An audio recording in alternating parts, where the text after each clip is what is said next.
It's incredible to win awards, period, but I think from a community of content marketers, it just means that much more. Special, very special to win a content marketing award because this is a community of our peers across industries. It's content experts, judging the best content programs is so much more special than just, a general marketing award. And there's other awards that have a category for content or something like that, but the trade craft of doing content marketing well, it's so nuanced, it's so deep, and the content marketing awards really recognize every aspect of it. So there's categories for research, for strategy, for design, for storytelling, and so being able to have awards that feel like the representative of the work that we're doing is really great for us. Being able to accept this award on behalf of our peers is really humbling and thrilling at the same time. So to win this award is pretty special.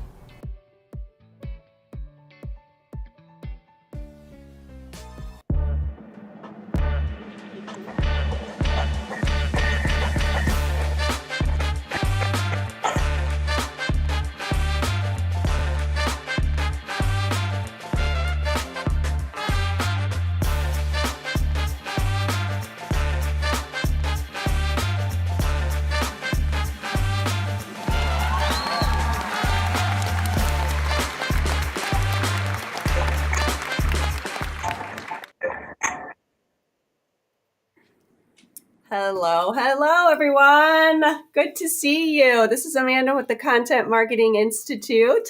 We are so happy that you are joining us for our April edition, our April episode of Live with CMI. And as always, I'm excited to be joined by my colleague, JK. Hey, JK, how are you today? I am fantastic. I am on cloud nine after celebrating a big Cleveland Cavaliers win and a sweep last night. So I am over the moon and ready to rock and roll today. So awesome. And you're a little sore, right? You had quite a weekend.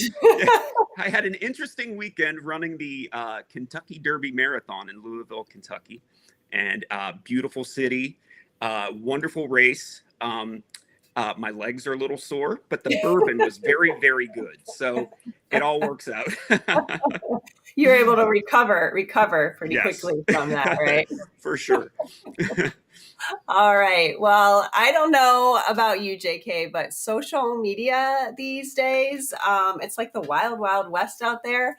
And the current landscape makes it so much more complicated than ever, not only just to break through all the noise right now, but how do you get your audience and your customers to trust you and also protect your brand and your reputation so it doesn't take a hit? It's like a minefield, right, JK? Oh, for sure. I mean, that's right. We are so we're very, very, very excited about today's guest, Petra Khan, and she's going, we're going to welcome her to help us to learn a little bit more where brands can focus their efforts on social media these days. I mean, plus we'll be discussing the future of TikTok, which seems to be on everybody's mind now, especially brands, and the latest social trends, leveraging AI, and much, much more. But it's going to be a great conversation. Yes, it will, as always. And if you didn't know, before we get to all that, this live stream is brought to you by the Content Marketing Institute. We are the leading training and education organization for, you guessed it, all things content and marketing. So you can head on over to contentmarketinginstitute.com for all kinds of great resources, our articles, our webinars, our research, training. We got it all over there. So head over there if you need a little bit of help. We're always happy to help you. And as you join us today, as always, give us a wave, say hello, let us know where you are joining us from. We see Anne is already on. Hello, Anne. She's down in Texas. And Britt says, go Cavs. JK. Thank you, Britt. Awesome. We really want to hear from you. It makes for a more engaging live stream. So if you have a question or a comment as we go along, please drop it in the comment section and I will try to get to it as best we can as we go along here today. But before we jump into all of that, we want to start with this segment that we sort of started at the beginning of the year. That sort of, something that makes us smile during the week, because we could all, I think, use a smile these days. So if you were living in a box, pun intended, then you may not have seen the AI Barbie toy action figure trend that was going on. It seemed to be all over LinkedIn, where you prompted ChatGPT to sort of create like an action figure of yourself. So here's an example that we're sharing. Here's our friend Jeremy Bednarski. He created his own little action figure. If you created your own, drop it in the comments. We'd love to see it. Yeah, absolutely. If you participated in this. I did not partake in it, but it was really fun to see people what they came up with. And as Jeremy said, like it took a lot longer than it should to find something that he actually liked or represented himself. So what do you think about this, JK? I love this trend because I think it's so cute and silly at the same time. Shout out to Jeremy, because just looking at what he created, the work that he did put in, it came out fantastic. Because if you know Jeremy, we all know that he's Mr. Rock and Roll. He's our loves marketing, content marketing, and if this action figure was available on the market, I would buy it. That's what I think someone said. Where can we buy it? It's so cool. They turned out so neat. We were talking before the show started about how my friend's a realtor here in Cleveland, and he made one of himself, and it's like all he called it the Cleveland Realtor, and it like everything that you would possibly need to sell a house in Cleveland, in the Cleveland area. It was very, very funny. Yes, but what I really loved about this challenge is a former guest of ours, Lola Backery. I saw her post this on LinkedIn from an artist and a social media expert, Eliza Reinhart. She, as Lola said, she zagged when everyone else zigged. And so she came up with this. This was her action figure trend, which is beautiful because it's like, as a creative, JK, right? Like this really shows you like how wonderful human creativity is. It is such a wonderful idea. Eliza like knocked it out of the park here, because not only did she take the time to create that whole mock packaging, but she got the dog to fall asleep down in the corner, which is awesome. Anybody that's a pet owner knows that's and then to get a camera way above to get it. I mean, this is just fantastic. And this is definitely a winning zig in my perspective. But I thought, and I don't have a dog, but yeah, I was like watching, I was like, how did she get the dog to like not move at all in that picture? But yeah, she is an artist, and this is sort of her aesthetic. Like she does all these really cool things with like clothes and stuff. So it's really cool to check her stuff out. But I thought this was just generative AI can be a great tool, but nothing like replaces, I think, human creativity. That's right. I mean, we've talked about this so many times before. AI is such a great tool, but it can only think backwards when it comes to creativity. It can only learn what it's taught. And there's some cool stuff that's coming out. Obviously, I love using AI when I need to. But seeing somebody take the kind of complete opposite of a trend, an AI trend, and go completely silly with it and be unbelievably creative, it's such a win. It really is. Lisa said she got frustrated and stopped. I actually had heard that from other people too, that it was really hard to kind of get it to come up with something that actually looked halfway decent like yourself.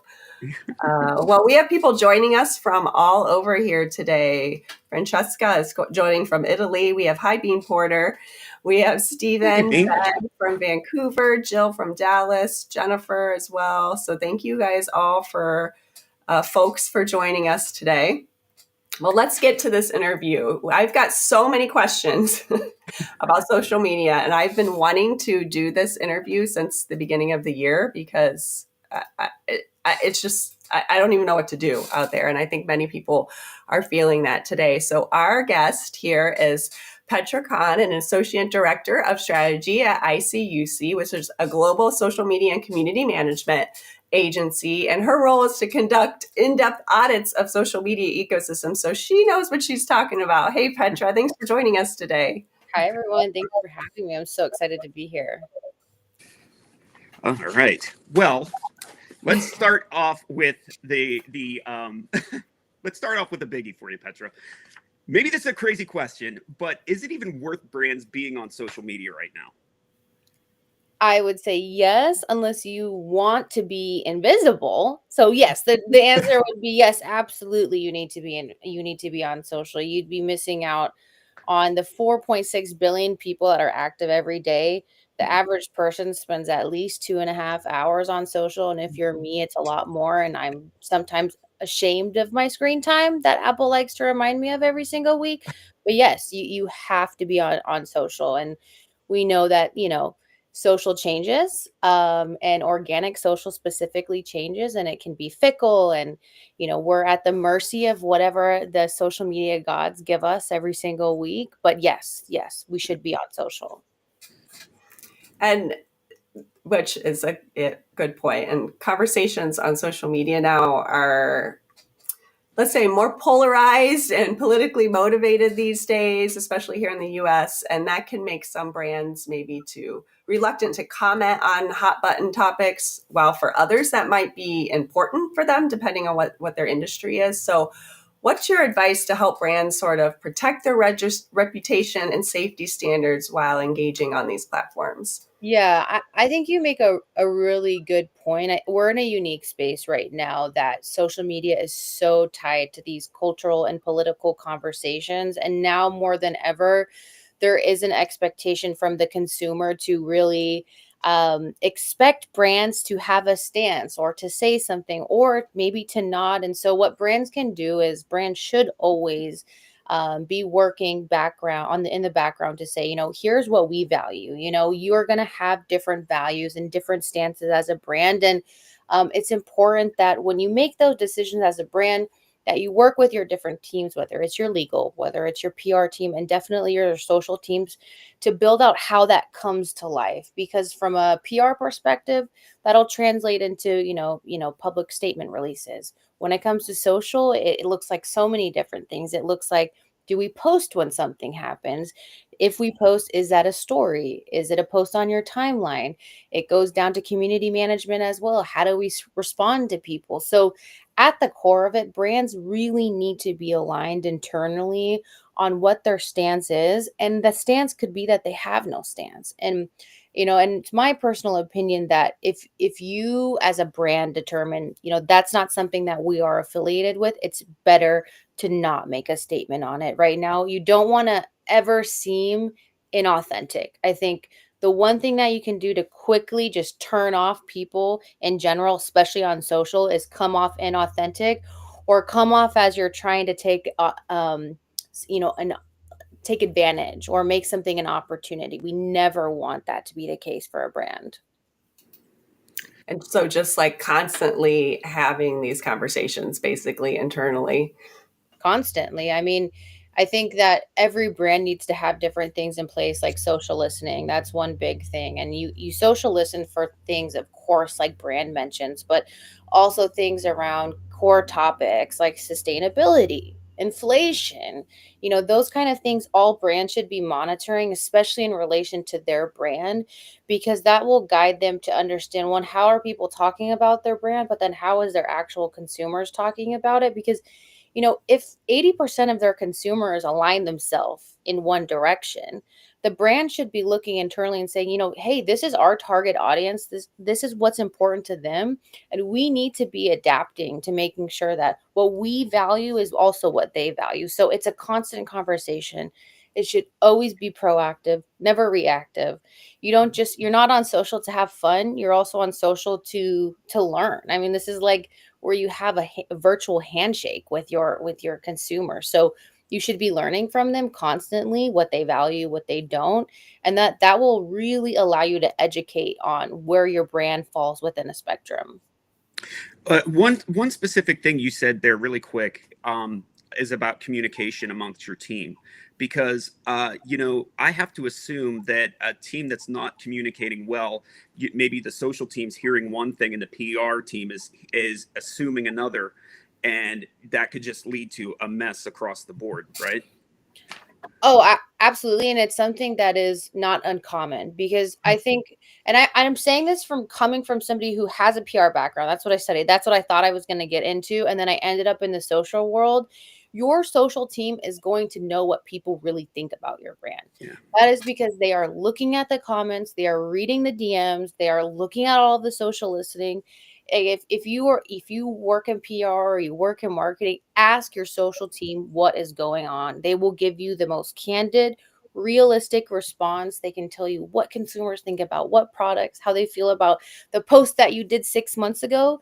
They know what they're doing, and so that communication needs to be constant because from a PR perspective, you may want to handle it this way. We know like when in the PR world, this is the best practice way to do things. But then from a social perspective, what we're seeing on a day-to-day basis could be polar opposite of what you think should Yeah. be done. So constant communication needs to happen. Right. Well, Yusra, oh, oh, go ahead. I'm sorry. yeah, I say Yusra says authenticity is so important on social. Jill says, I absolutely agree that brands should be having these conversations on the regular and firm up their stance. And Anne says, yes, you can take a stance by not taking a stance. I completely agree about being faithful to your identity and values. Jumping on a popular trend can be for visibility can backfire. Yeah. We've seen that for sure. Oh yeah, for sure. Well, speaking of just everything that's going on, like the other issue that I think brands are dealing with right now is just breaking through all the noise out there. Right. How can they stand out these days and remain relevant to their audience, to their potential buyers? Yeah. I mean, I think it's a creative and strategic issue that every brand has to face. I think at the core of it is how do you break through the noise by being authentic? Like I was talking about before, the quickest way to turn people off is by not showing up authentically. And so brands need to have solid positioning, not just on stances, but how they are. If you are a burger brand, what makes you different from the other burger brands, right? And so driving that into your content, to the way that you respond to DMs, to fun, comments, to proactive engagements, to UGC, all of that needs to ladder into authenticity. And then you can find ways to tap into trends. We're not all Duolingo. We all can't just tap into every single trend that we want to do. And it's like, yeah, they're Duolingo. They can do that. But I would say 95% of brands can't do that. So at the core is a really, really strong brand positioning, which we work with clients all the time, and we preach this all the time. From there, then we can figure out, how do we have a little bit fun? How do we push the boundaries? Because we do know pushing the boundaries is really important. People, scroll through hundreds of posts a day. And so we have to do something that stops the scroll for them.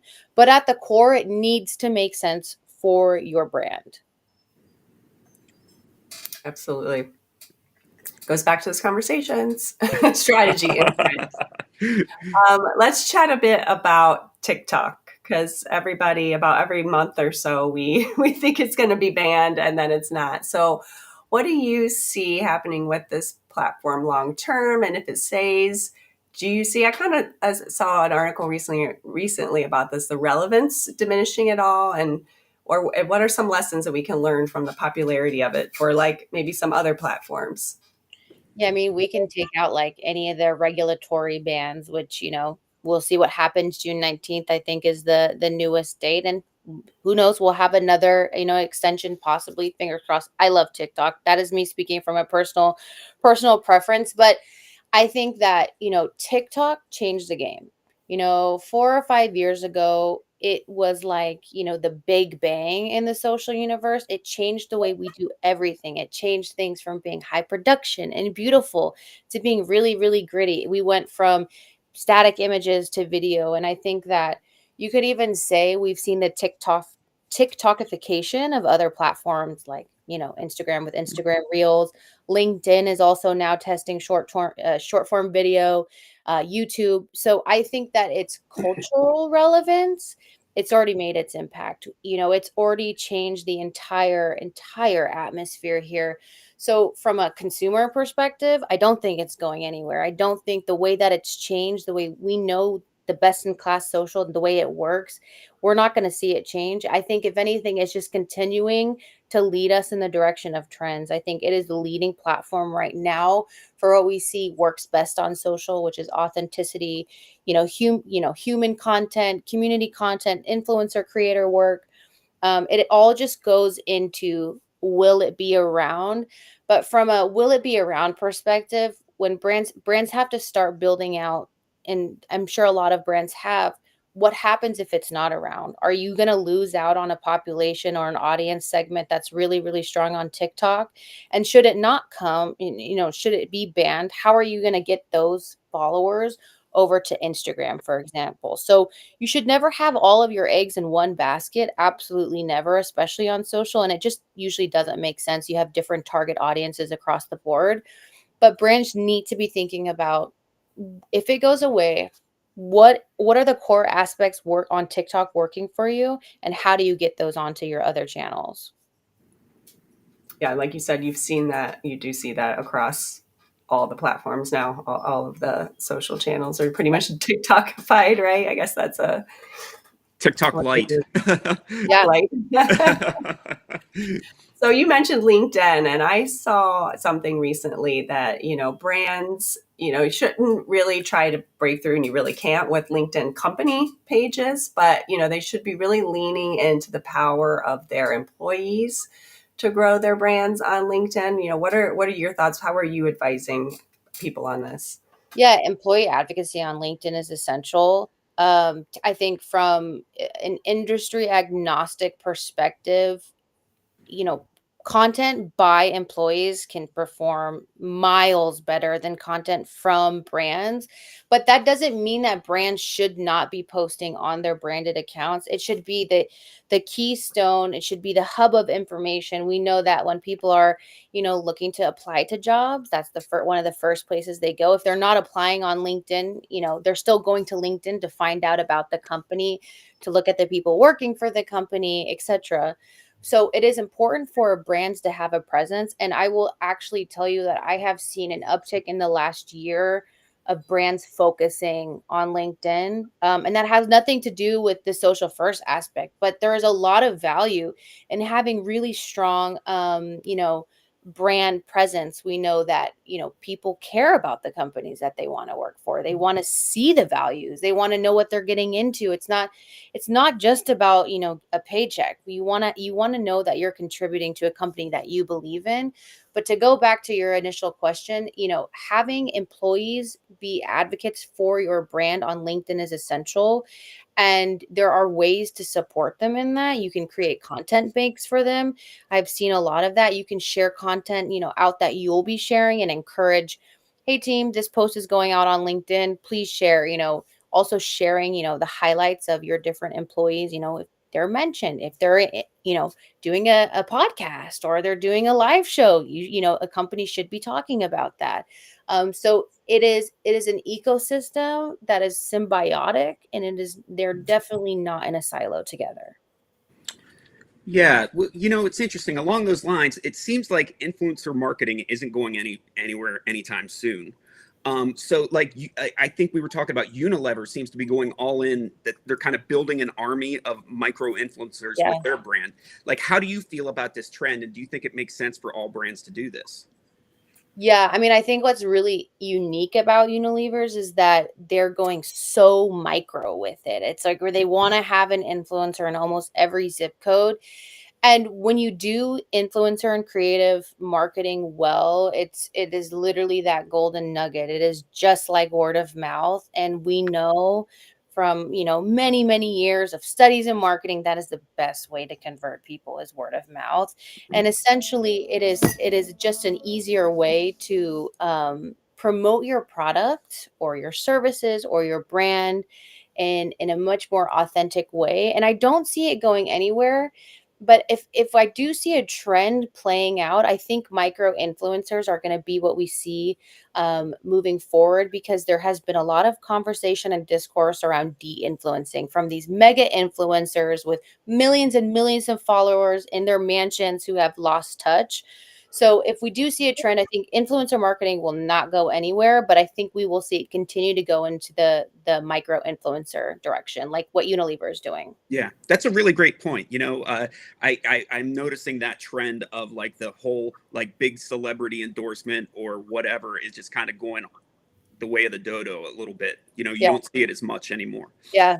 But with all of this going on too, it seems like every week there's a new platform coming up. So like, what do you think? Like Threads, Blue Sky. How should brands determine which one to be on, which one's going to stick around?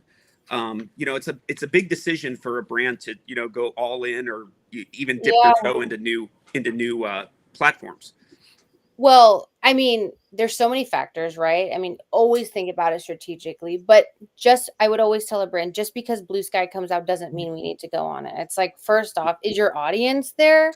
Maybe if you're a tech brand and, when Blue Sky launched, a lot of the, people who are tech savvy, they went from Twitter and they went over to Blue Sky. So maybe if you're Intel, yeah, that's something you should do. Microsoft, yeah, maybe that's something you should consider. But if you're a beauty brand, maybe that's not where you need to be at the moment. So it's, first off, does the platform actually make sense for you and your brand? And then I would actually challenge, my clients, say, do you even have the bandwidth to manage another platform? Because you don't want to just have it to have it and just be posting it to posting and posting what's going on Twitter onto Blue Sky, just for the sake of it. It doesn't make sense, and it really it won't it won't initiate any real results for you. And so it doesn't make sense for your brand. Is your audience there, and can you actually effectively manage it? I would always say, though, secure your handles. Like, if there's any brands here, secure your handles. You don't want anyone securing your handles, but it doesn't mean that you need to start, posting every single day tomorrow. Yeah. Andy talks about, which I've seen a lot too. Substack is another one that's like news creators who are on TikTok. A lot of them are moving to Substack. I haven't quite gotten used to that because I think they have a feed too, but I just don't go on to Substacks quite yet. It hasn't quite caught on.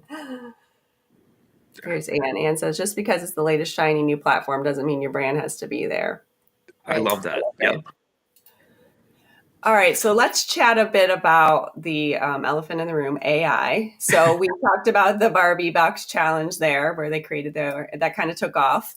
That seems to be okay for most brands to try something like that, but there's also bad examples out there. So what's your advice to brands when it comes to AI and content and social media?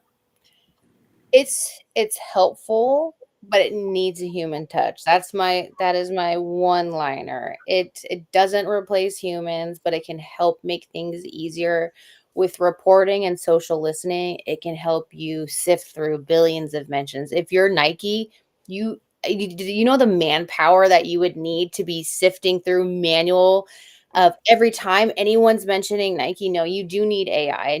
You need ways to optimize.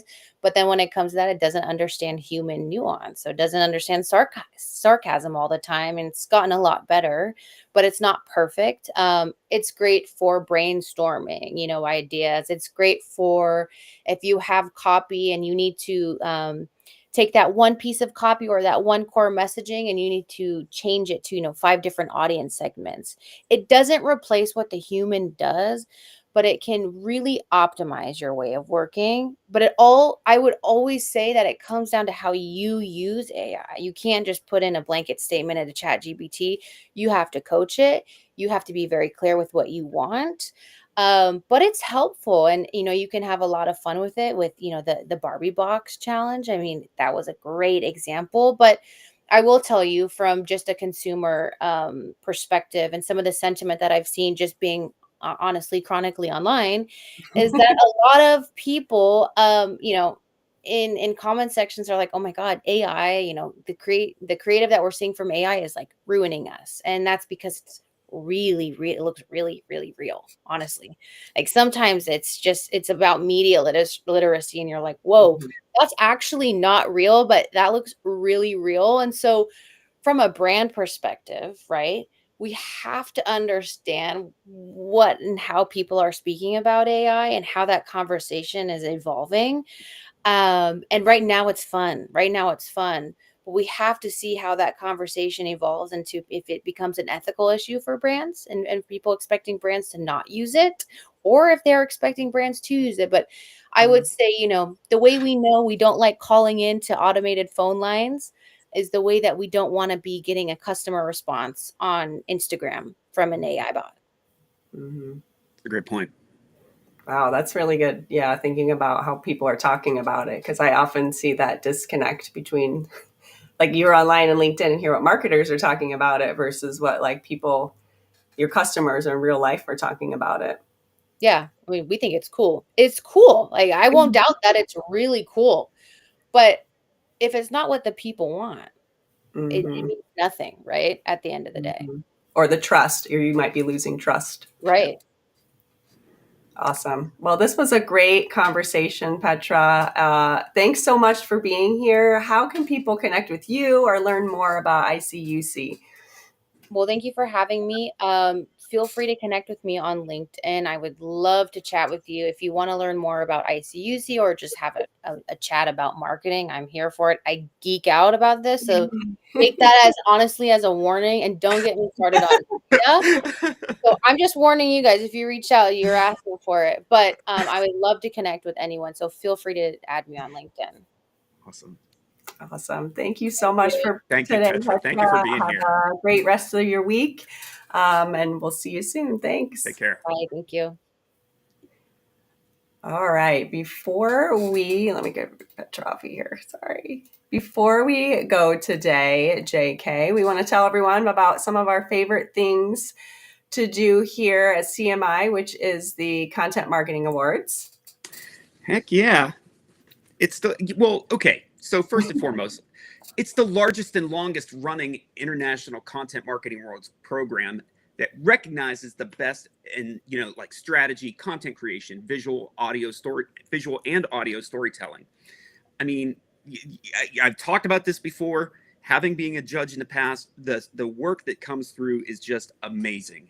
And every year we love to hear we love to award the best and the brightest in content marketing. So please get involved. I mean, this is such a great program, and you deserve to be recognized because you are all putting fantastic work out there. So, get a pat on the back for it. Yeah, that's right. So we're officially open for entries for the 2025 awards. You can head over to the contentmarketingawards.com to submit your entries today. What's our other favorite thing to do at CMI, JK? Well, we have this little party that happens to be out in San Diego this year. Once again in San Diego, which is just an absolute gorgeous city. Probably one of my favorite cities in the world. Yes, you know it. It's the world's most best content marketing show, Content Marketing World. And we want you to join us in sunny San Diego in September for Content Marketing World. Our early bird rates are still going on, so hurry up and grab your ticket. We're just starting to put our agenda up. So if you head over to contentmarketingworld.com and see what we have lined up so far, you're going to love it. And, there's going to be more to come in coming weeks. I'm working with the team that's putting the agenda together, and I am just a little giddy over the program this year. And I can't talk about it, but it looks, from what I'm seeing so far, this is going to be one of our best ones yet. I'm really excited for it. I'm excited too. I was actually thinking about San Diego the other day, maybe because it went from like 80 to 40 here. And I was like, Southern California right now would be nice. So, you ever get that? You ever get that, just that little moment, like you just said, you're just like, I wonder what's going on in San Diego. Like when you're looking at the sun is out, it's warm, there's a nice breeze from the ocean. Yep. Yeah. Yep. So we will be there, and we hope to see you all there as well. So thanks so much, JK, today, and thanks to everyone out there for joining us. And Petra, that was a great interview.